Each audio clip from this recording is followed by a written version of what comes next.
JD's Realty and Auctions Monday morning meeting. Today we are going to look at Rockwood Pottery, continuing our look at art pottery. And this morning, Rockwood, founded in Cincinnati, Ohio in 1880.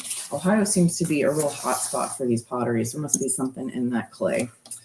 By Maria Longworth Nichols Store, one of America's first female-owned manufacturing companies. So that's pretty cool.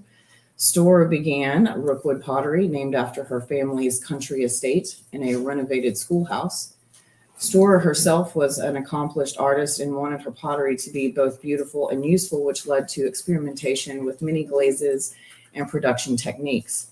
After much success in 1882, Rockwood was relocated to a larger building.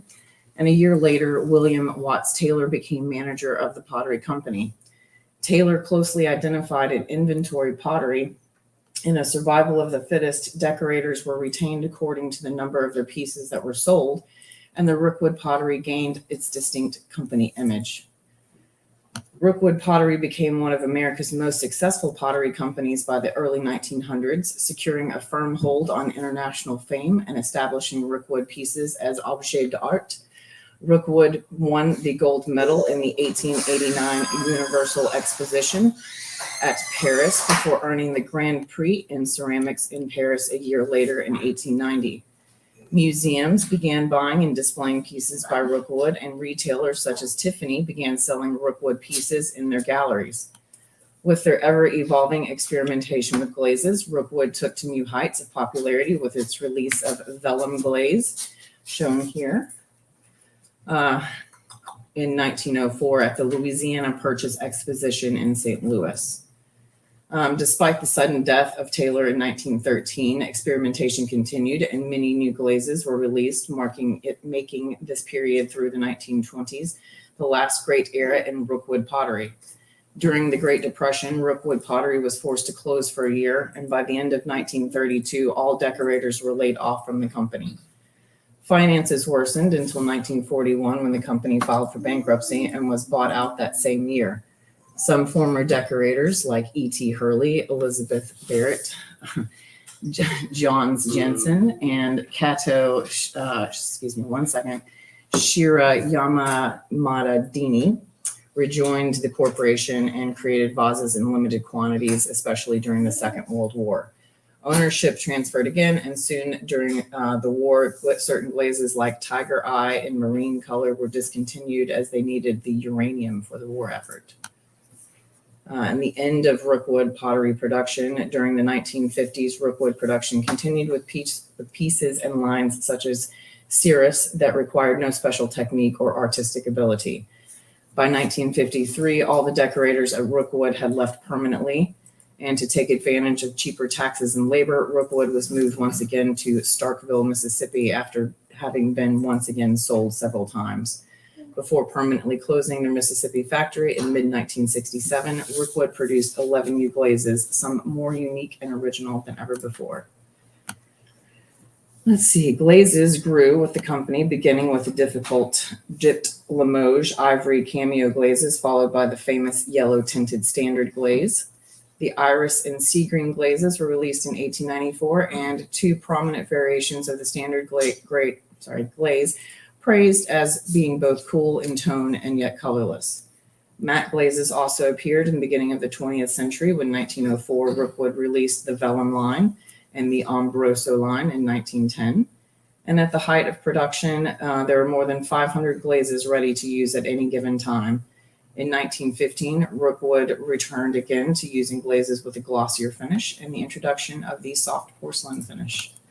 And here are a look at some of the various glazes.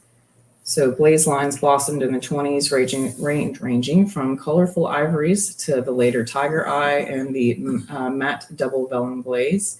The Asian influence can be seen during this period with glazes such as Sung Plum, Chinese Turquoise, and Mean Yellow.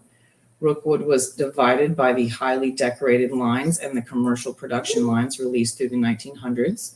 While some glaze lines lend their work to artisans, such as the vellum scenes, other glazes like the Drip and Drip line of the 40s, Vista Blue, Bengal brown explicitly were created due to the lack of decorators. Rookwood continued to produce these glazes into the 1940s and 50s.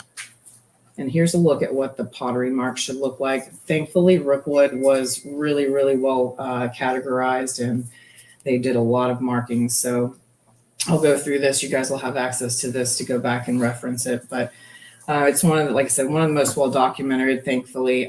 There are several different categories of marks. There are decorator marks, factory marks, clay and shape marks, and the unusual process marks for certain ones. And each decorator applied their initials typically or a cipher to the vases that they created. But with hundreds of artists reported at Rookwood, several unnoted ciphers can be found as well. Let's see. So these essential factory marks went through an evolution before becoming the typical 14-flamed RP mark that's shown today.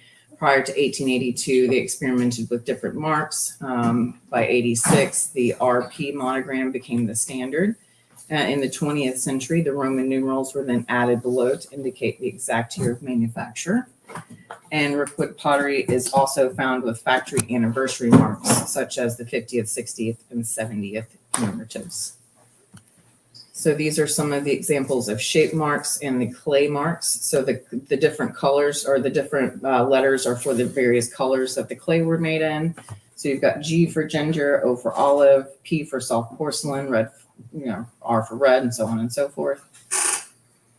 And then we also have the shape letter marks. After 1900, almost all pottery was either formed from the white clay, so they no longer needed the need for those clay markers.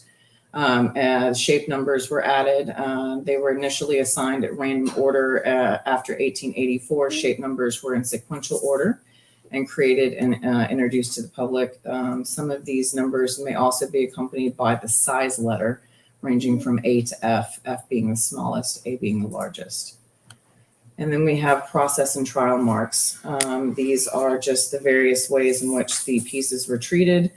There are X's that can be found on certain pieces that indicate if this piece was actually a second grade piece. So that meant it wasn't meant for public consumption, if you will. It was just something that an employee could take home. And there's a couple other variations there ranging from S, Y, V, and Z, all indicating what type of glaze that these pieces were made with. And here's a look just at the vases. These were created, if you might notice, they look really similar to the Luelza line and the Aurora line from the other two pottery makers that we've looked at so far. These were all in direct competition with one another, so they look extraordinarily similar.